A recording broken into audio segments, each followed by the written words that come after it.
Nokia 1110 1600 ওইগুলো বানানো বানাওনি না? না, বানানো বলতে বুঝতে পারলাম না বিষয়টা। মানে সারানোর কথা, পুরোনো নোকিয়া মোবাইল গুলো সারিয়েছো? হ্যাঁ হ্যাঁ এগারো হ্যাঁ দশ হ্যাঁ, নোকিয়া নোকিয়া ওগুলো সারিয়েছি। 11, 10, 60, 30। হুম তারপরে চায়না ফোন তো অল চায়না ফোন সারিয়েছি। হুম হুম হুম।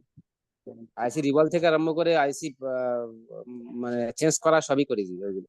অ্যান্ড্রয়েডটাই একটু সমস্যা হয়ে আছে। কি ভাবছেন অ্যান্ড্রয়েডটা যখন সমস্যা হয়ে রয়েছে? হ্যাঁ, অ্যান্ড্রয়েড ফোনের ক্ষেত্রে একটু সমস্যা হয়ে আছে। অ্যান্ড্রয়েড ফোনের কাজ শেখা নেই। তখন কাজ শিখেছিলাম ওই সব নোকিয়া বা চায়নার উপরে। তখন তো এই মোবাইলের কাজ শেখানো হয়েছিল না? হ্যাঁ হ্যাঁ, আমি কাজ শিখেছি স্যার 9 সালে, 2009। এই মোবাইলে শেখানো হচ্ছিল? হ্যাঁ হ্যাঁ হ্যাঁ, এইসব মোবাইলে সে তখন শিখেছিলাম আমি। 1110, 1600, তারপরে 60, 30, 60, 30, যেটা মাথায় আনা আছে। 60 এর মাথায় আছে না? হ্যাঁ হ্যাঁ, 60, 30 যে ফোনগুলো নোকিয়া। হ্যাঁ হ্যাঁ, বুঝতে পেরেছি। দেখি, হ্যাঁ সারিয়েছি, সারিয়ে ফেলেছি। চলো, এটা সারিয়েছি তার মানে।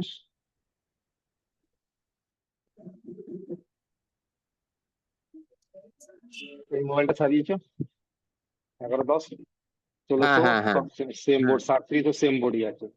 হ্যাঁ, এর কিপ্যাড আইসি চেঞ্জ করা বা টাওয়ার আইসি চেঞ্জ করা বা বুস্ট কয়েল চেঞ্জ করা, এগুলো সব সবকিছু করে দিই। চার্জিং মানে লাইনে করা, নট চার্জিং ফাজিং সবই সবই ছাড়িয়ে দিই। আচ্ছা, চলো ঠিক আছে। তাহলে এখানে এই চার্জিং কিভাবে কাজ করতো কোনো আইডিয়া আছে?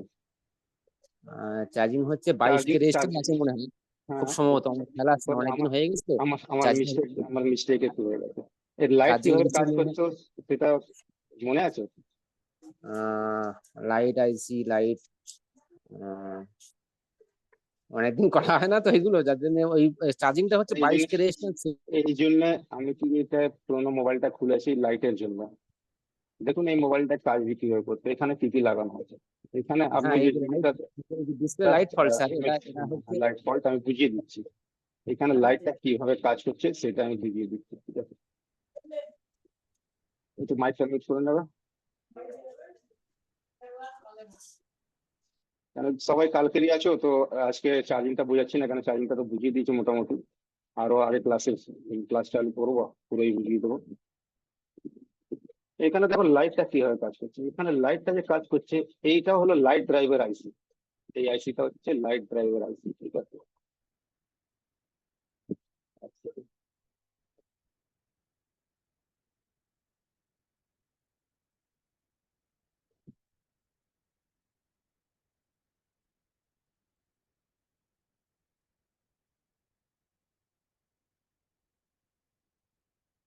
এই আইসিটা যে আছে আপনার, এটা হলো লাইট ড্রাইভার আইসি, ঠিক আছে?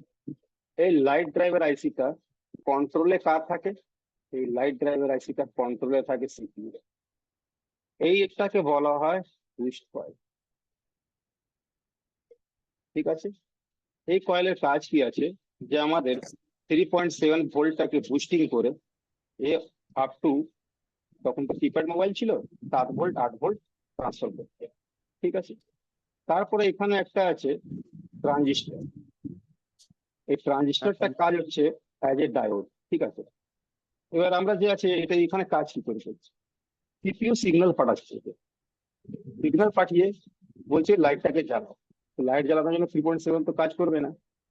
তারপরে কি হচ্ছে, বুস্ট কয়েলটা দিয়ে বুস্টিং করা হচ্ছে ভোল্টেজ। ভোল্টেজটাকে বুস্টিং করিয়ে পাঠানো হচ্ছে ট্রানজিস্টারে, আর ট্রানজিস্টারটা কি হচ্ছে, কি ডাইরেক্ট পাঠিয়ে দিচ্ছে আপনার ডিসপ্লেতে পজিটিভ লাইট, আর নেগেটিভ মাইনাস দিয়ে নিয়ে নিচ্ছে, ঠিক আছে? এটা হলো পুরোনো মোবাইল। চলুন এটাকে একটু মিনিমাইজ করি আর নতুন মোবাইল আছে।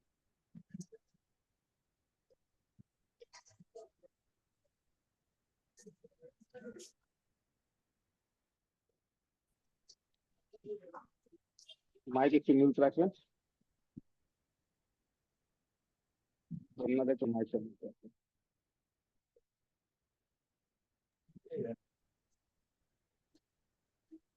দেখুন এখনকার যে কোনো মোবাইলে লাইট কিভাবে কাজ করে, দু তিনটে মোবাইল দেখে নিই আমরা, হ্যাঁ? এগুলোতে কি করেছে না, আইসিটা ইনবিল্ট করে দিয়েছে। তো যে মোবাইলে আইসিটা বাইরে আছে না, সেটা আমি আপনাকে বলে যাচ্ছি। আইসিটা যে মোবাইলে বাইরে আছে, যেমনি আপনার ওপ্পোর অনেক মডেল আছে যেগুলো আইসি বাইরে আছে, আলাদা আছে, আইসি ইনবিল্ট করা নেই।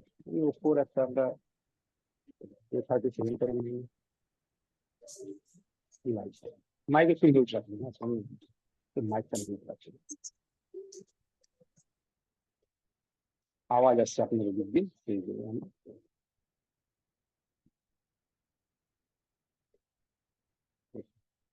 এই মোবাইলে কি করেছে, আইসিটাকে বাইরে বার করে, আর এখানে কাজটা কিভাবে হচ্ছে সেটা দেখুন। একটা এই আইসিটায় কাজ করার জন্য একটা সিগন্যাল আছে, এলসিডি পালস উইথ মডিউল। কে পাঠাবে? তো অনেক মোবাইলে পিএম পাঠায়, অনেক মোবাইলে সিপিইউ পাঠায়। এই মোবাইলে কে পাঠিয়েছে? এই মোবাইলে সিপিইউ পাঠিয়েছে। অনেক মোবাইলে পিএম পাঠাবে। আমি দু তিনটে মডেল আপনাদের তুলে দেখতেছি। এখানে যখন এই সিগন্যালটা আসে এলসিডি পালস উইথ মডিউল, ঠিক আছে, এই সিগন্যালটা আসার পর কি হয় ঘটনা, এই সিগন্যালটা আসার পর এই আইসিটা কি করে, এর মধ্যে একটু লক্ষ্য করে দেখবেন, এই আইসিটা যে আছে লাগানো আছে সার্কিলের মতো, ঠিক আছে, সার্কিলের মতন লাগানো আছে। এবার এই আইসিটা ভোল্টেজটাকে প্রচুর পরিমাণে বুস্ট করে দেয়, প্রচুর পরিমাণে বুস্ট করে। বুস্ট করার পর কি হয়, বুস্ট করার পর এই ভোল্টেজটাকে পুশ করা হয়, এই ডায়োডটা দেখছেন, ডায়োড দিয়ে পুশ করে এলসিডি অ্যানোড পয়েন্ট বানায়, এলসিডি পজিটিভ, লক্ষ্য করবেন, এলসিডি পজিটিভ পয়েন্টটাকে বানিয়ে এখানে রেজিস্ট্যান্সের দ্বারা পার করা হয়। এটা হলো এক মোবাইল। আর এলসিডি এটা কি হলো, ক্যাথোড পয়েন্ট হলো, এটা এলসিডি ক্যাথোড পয়েন্ট। আর এটাকে বলা হয় LCD cap PWM, cap C pulse width module. এর কাজ কি আছে এটাও বোঝাবো, আর এলসিডি ক্যাথোডের কাজ কি আছে সেটাও বোঝাবো, আর এলসিডি অ্যানোডের কাজ কি আছে সেটা বোঝাবো। ঠিক আছে, তো এখানে আমরা একটা দেখলাম যে এখানে একটা 3.7 ভিপিএস পাওয়ার, 3.7 ভোল্ট আসছে ভিপিএস পাওয়ার, একটা 3.7 এসে এখানে অল টাইম আসবে এটা। কিন্তু যখন পালস উইথ মডিউল লাইনটা অ্যাক্টিভেট হবে, তখনই কি করবে, এই বুস্ট কয়েলটা বুস্টিং হবে, বুস্টিং হয়ে এই ভোল্টেজটাকে জেনারেট করে বানিয়ে দেবে আপ টু 25 থেকে 30 ভোল্ট। ট্যাব থাকলে 50 ভোল্ট হয়ে যাবে, ট্যাবে এটা 50 ভোল্ট অব্দি জেনারেট করে, ঠিক আছে। তারপরে এলসিডি কে পাঠাবে, আর এলসিডি কি করবে, নিজের কাজ করবে। এটা এক মডেল হয়ে গেছে। আর একটা মডেল তুলি আমি,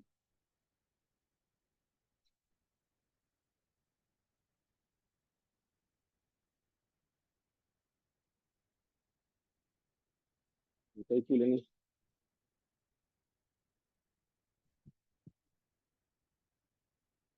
দেখুন এখানে কি হয়েছে, এখানটা আপনার ভিপিএস পাওয়ার আসছে, দেখুন ভিপিএস পাওয়ার আসছে, সব মোবাইলে সেম টাইম ভিপিএস পাওয়ার আসছে। ভিপিএস পাওয়ার এসে কি করবে, ভিপিএস পাওয়ার এসে আপনার সঙ্গে সঙ্গে গিয়ে আইসিতে কানেক্টেড হয়ে যায়, ঠিক আছে, আইসিতে আপনার কানেক্টেড হয়ে যায়। এবারে কি করবে, বুস্ট কয়েল দ্বারা, এখানে বুস্ট কয়েল দ্বারা ভোল্টেজটাকে বুস্টিং করিয়ে আর এলসিডির অ্যানোড পয়েন্ট ক্রিয়েট করবে, ঠিক আছে। দেখুন এখানে আপনার এলসিডি নাম আলাদা লিখে দিয়েছে, এভিডিডি লাইনটা এখানে ক্রিয়েট, ঠিক আছে, এলসিডি এটা এভিডিডি লাইন ক্রিয়েট করে পাঠাচ্ছে। বুস্ট কয়েল ইম্পর্টেন্ট, সব থেকে ইম্পর্টেন্ট। ম্যাক্সিমাম মোবাইলে দেখবেন যে আইসির কাছে একটা coil, single coil boost coil লেগে আছে, সেটাই হলো আপনার লাইট আইসি। আরো কিছু মডেল দেখি,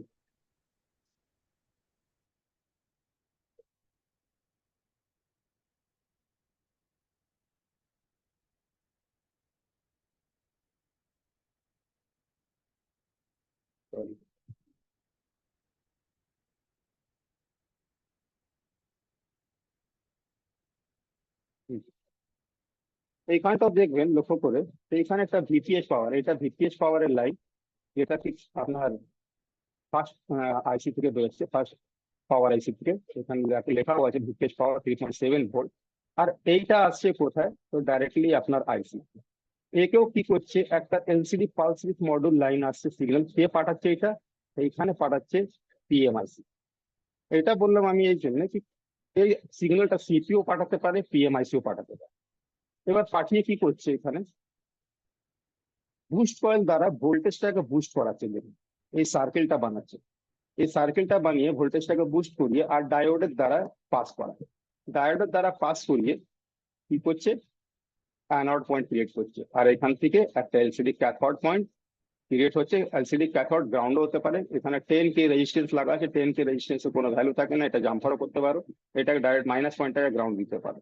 এখান থেকে এটা অ্যানোড পয়েন্ট ক্রিয়েট করে। এবার আমরা এর একটু সিমেটিক গুণও দেখি। সিমেটিক দেখার আগে ন্যাচারাল জিনিসটাকে বুঝিয়ে দিই কিভাবে কাজ করে।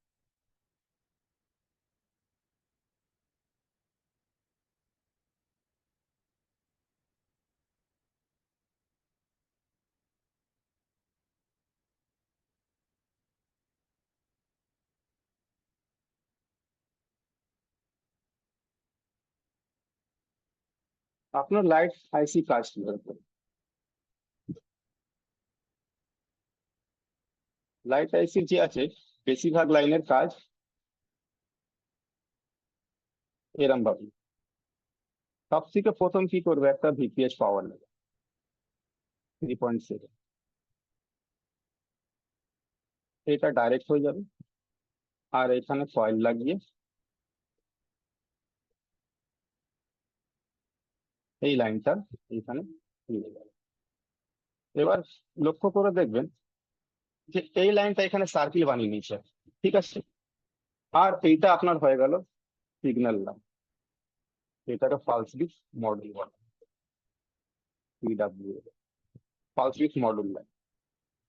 যখন আমাদের এই পালস উইডথ মডেলের সিগন্যাল আসলো, তখন কি করলে এখানে বুস্ট কয়েল 25 থেকে 50 ভোল্ট অব্দি, ট্যাপ থাকলে 50 চলে যাবে, হ্যাঁ, 25 থেকে 50 ভোল্ট অব্দি আমাদের ভোল্টেজ ক্রিয়েট করে দিল।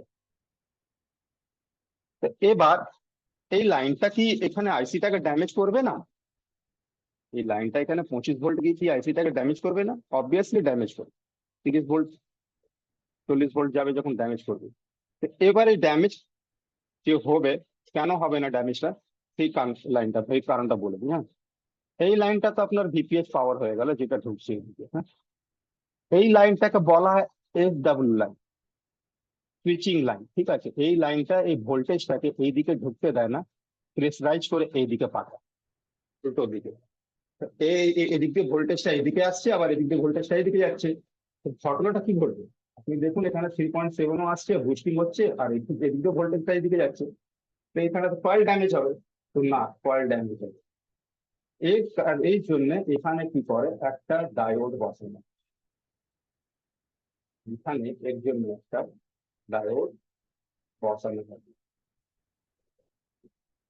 ডায়োডের নিয়ম হচ্ছে, কেউ নিজের অ্যানড পয়েন্ট থেকে নিয়ে ক্যাথড পয়েন্ট অব্দি ভোল্টেজটাকে ট্রান্সফার করতে দেবে, কিন্তু ক্যাথড থেকে অ্যানোডে ভোল্টেজ যাবে, ক্যাথড থেকে অ্যানোডে ভোল্টেজ যাবে না। অ্যানোড থেকে ক্যাথোডের দিকে ভোল্টেজ ট্রান্সফার হতে পারে, যেতে পারে, কিন্তু ক্যাথড থেকে অ্যানোডে যাবে না। সেটা আমি লাইভ প্র্যাকটিক্যাল করে দেখিয়ে দেবো, ঠিক আছে। এবারে কি করছে এই লাইনটা, যে 25 ভোল্টটাকে ট্রান্সফার করে আমাদের এলসিডি কানেক্টরকে দিয়ে দিই, অ্যানোড। এটা হয়ে গেল তোমার anode, up to 25 to 30 volt, এটা আপনার ভ্যালু থাকবে। যেরকম মোবাইল হবে, যেরকম ডিসপ্লে কনফিগারেশন থাকবে, সেরকম ভাবে এটা কাজ করবে। আর এইখানে যে আছে আপনার ক্যাথড, একটা লাইন ট্রান্সফার করবে, ক্যাথড আপনি ডাইরেক্ট গ্রাউন্ড করতে পারেন, কোনো অসুবিধা নেই, এখান থেকে ক্যাথড ট্রান্সফার করবে।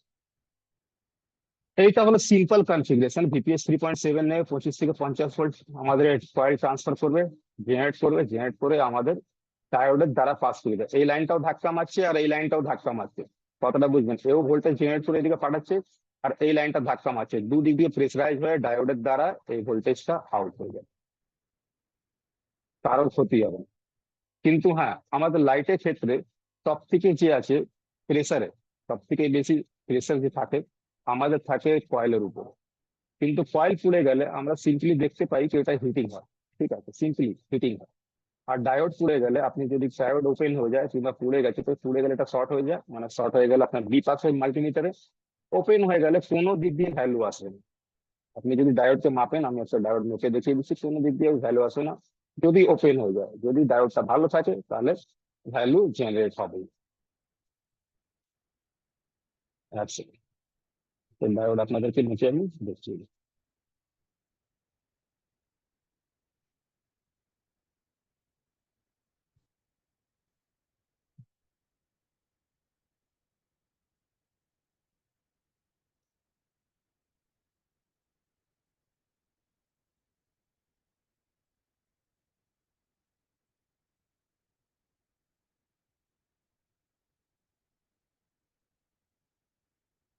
দেখুন এখানে একটা ডায়োড লাগানো আছে, ঠিক আছে।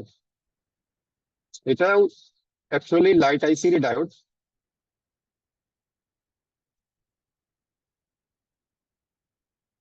আর আমি মিটারের ভিউটা দিতে পারবো, দাম মিটার ভিউটা আগে দিয়ে দিই আপনাদেরকে।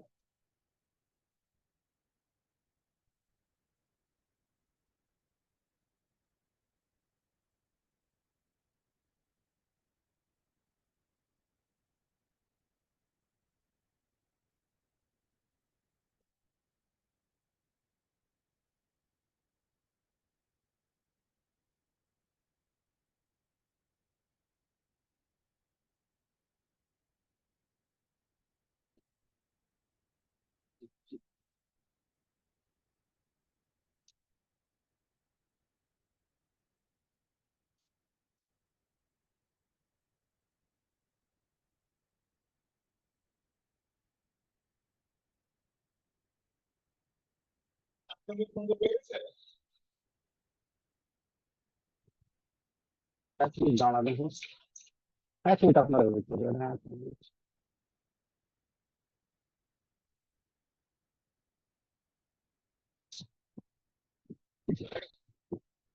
পাটা লাগিয়ে দিয়েছে, খুলিনি সেটটা, খুলিনি, মানে ওই সাইড দিয়ে একটু দেখা যাচ্ছে, পাটা লাগিয়ে ভালো করে চাকরি, ঠিক আছে। এক মিনিট, আমরা এটাকে চেক করবো ডায়োডটাকে। ডায়োড যদি ভালো থাকবে আপনার, তো সব সময়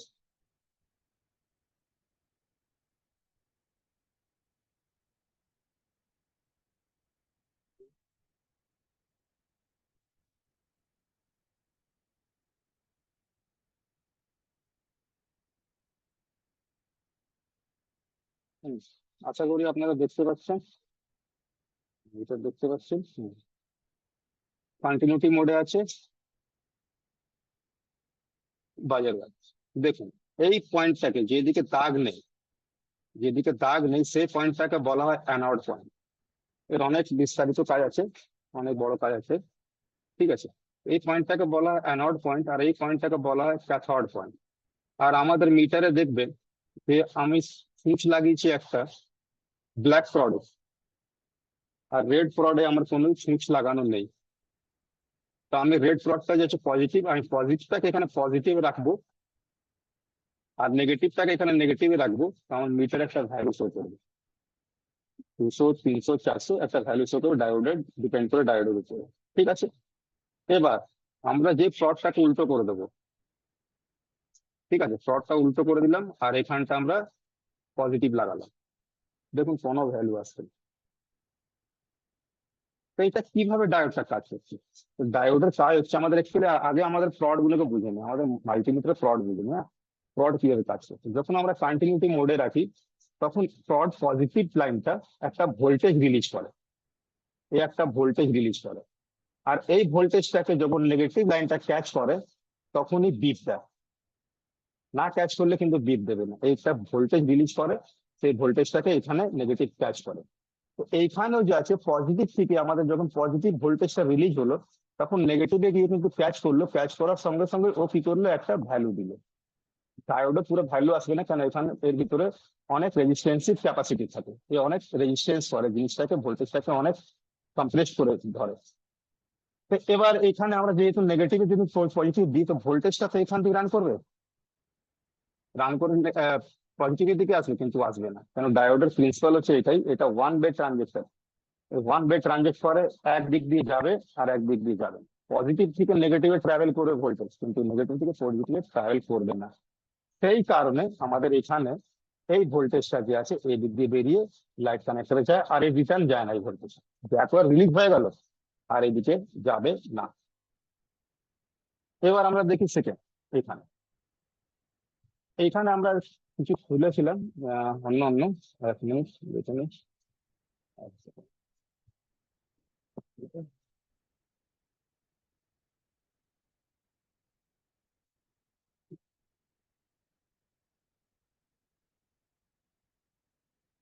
5G সেটেও কাজ হবে আপনাদের, সমস্ত কিছু শেখানো হবে, ঠিক আছে।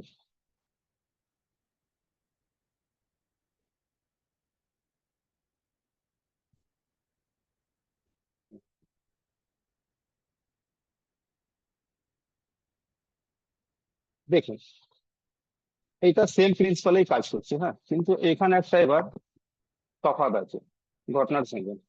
আমি এখানে দুটো মোবাইল দেখালাম, একটা 5A কি আছে, এলসিডি তে কোনো ক্যাপসি লাইন আসেনি, এলসিডি তে কোনো ক্যাপসি লাইন আসেনি, কিন্তু এই মডেলটাতে ক্যাপসি লাইন এসছে, পালস উইথ মডেলের একটা ক্যাপসি লাইন এসছে। যেই মোবাইলে ক্যাপসি লাইন এসছে আর কোনো মোবাইলে ক্যাপসি লাইন আসেনি, এর পার্থক্যটা কি?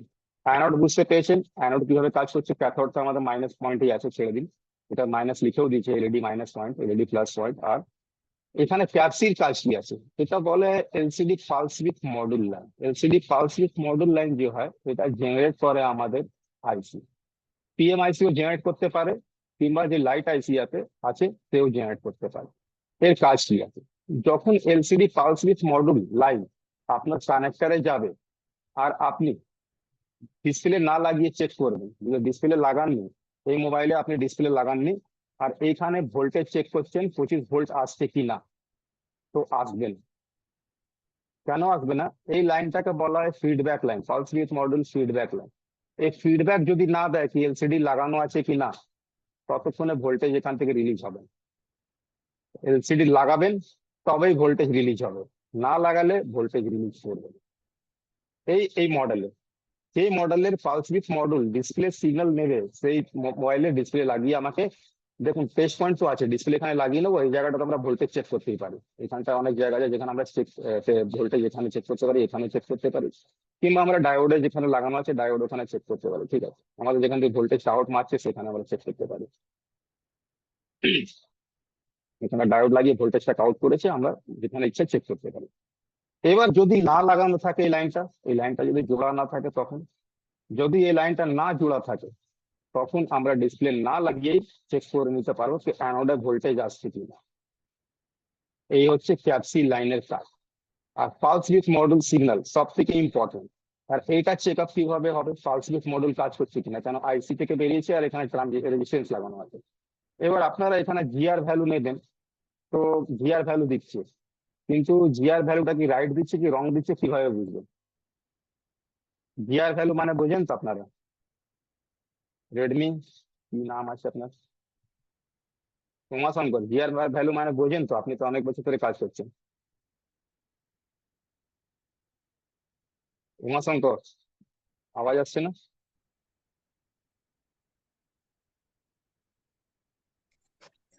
হ্যালো।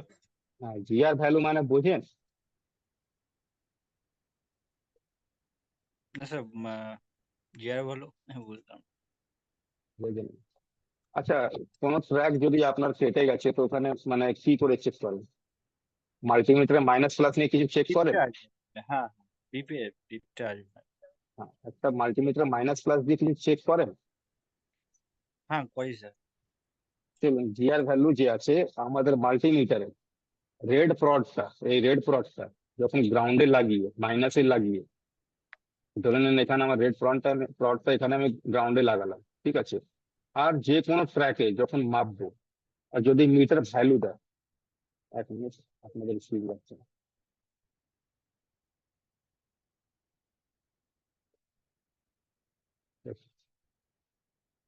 আমি এখানটা একটা অন্য বোর্ডে দেখিয়ে দিই, প্রেস বোর্ডে দেখিয়ে দিই। ধরে নিন আপনি চার্জিং চেক করছেন, চার্জিং বানাচ্ছেন, তখন আমরা জিআর ভ্যালু কিভাবে দিই? আমরা রেড প্রডটাকে কি করি, গ্রাউন্ডে লাগিয়ে দিই, ঠিক আছে, মাইনাসে,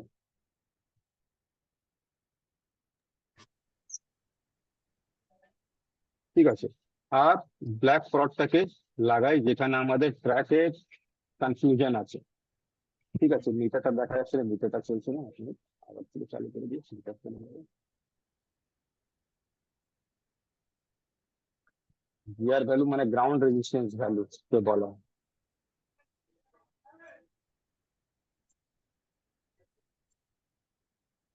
দেখুন, আমি রেড প্রডটাকে গ্রাউন্ড করলাম, আর ব্ল্যাক প্রডটাকে আমি চেক করতে যাচ্ছি যে আমার এই মোবাইলটা চার্জ দিচ্ছে না কেন, আমি জ্যাক ট্যাগ সব চেঞ্জ করে দিচ্ছি। তখন আমাদের যে ওয়ার্কিং লাইন থাকে, যে ওয়ার্কিং লাইনগুলোকে আমরা চেক করি, দেখুন যেমনি এখানে আমি টাচ করলাম, বিপ আসলে মানে এটা মাইনাস লাইন, এই লাইনটাই টাচ করলাম, এখানে দেখুন একটা রেজিস্ট্যান্স ভ্যালু এসছে 515। হুম। পরের লাইনটা চেক করলাম, 703 একটা রেজিস্ট্যান্স ভ্যালু এসছে। তারপরে লাইনটাকে চেক করলাম, 402 এর একটা রেজিস্ট্যান্স ভ্যালু এসছে, তারপরে লাইনটাকে চেক করলাম, এখানে 550 একটা রেজিস্ট্যান্স ভ্যালু এসছে। এই ভ্যালুটাকে বলা হয় GR value, ground resistance value. করেন তো চেক এগুলো, কি করেন? হ্যালো তোমার হ্যাঁ সঙ্গে স্যার, হ্যাঁ করেন শুনতে তো? পাচ্ছি। হ্যাঁ হ্যাঁ করেন করা তো? করা হুম হয় তো? হুম, করা হয়। করা, এইটাকেই বলা হয় GR, GR ground resistance value নেওয়া। এর একটা আরো নাম আছে, তার নাম আছে ফোল্ড টেস্টিং।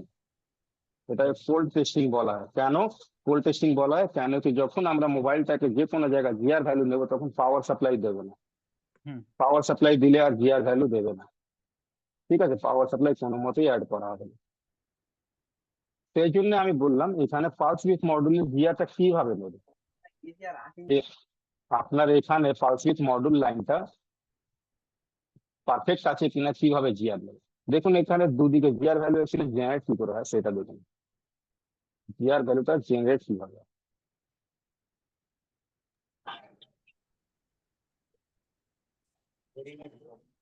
যে কোনো আইসি ধরেন 8 লেগেরই আইসি, যখন ও কোনো একটা লাইনকে রিলিজ করে, ভোল্ট লাইন হয় কমিউনিকেশন লাইন হয়, তখন এইখানে একটা ভ্যালু থাকে এই লাইনে।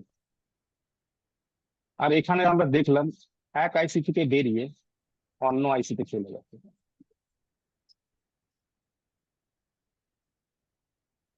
এবার আমরা এখানে রেজিস্ট্যান্স লাগানো আছে, আমরা রেজিস্ট্যান্সে যখন জিআর ভ্যালু নিচ্ছি, আমাদের রেজিস্ট্যান্সে জিআর ভ্যালুটা পারফেক্ট হবে না।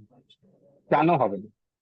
কারণ হচ্ছে যে কোনো আইসি, আমি বললাম যে কোনো আইসি যখন ওয়ার্কিং ট্র্যাক রিলিজ করে তার সাথে একটা জিআর ভ্যালু রিলিজ করে। হয়তো ট্র্যাকটা এখানে কেটে গেছে, এখানে ট্র্যাক কেটে গেছে তাও এখানে জিআর পাবেন। আর যদি এইখানেও ট্র্যাক কেটে গেছে, এখানেও ট্র্যাক কেটে গেছে, তখন আপনি জিআর পাবেন। কথাটা বুঝতে পারছেন তো? দুটোই একটু জিআর, এই রেজিস্ট্যান্সটাকে দুজনেই জিআর দিচ্ছে, তার মানে এখানে লক্ষ্য করে দেখুন,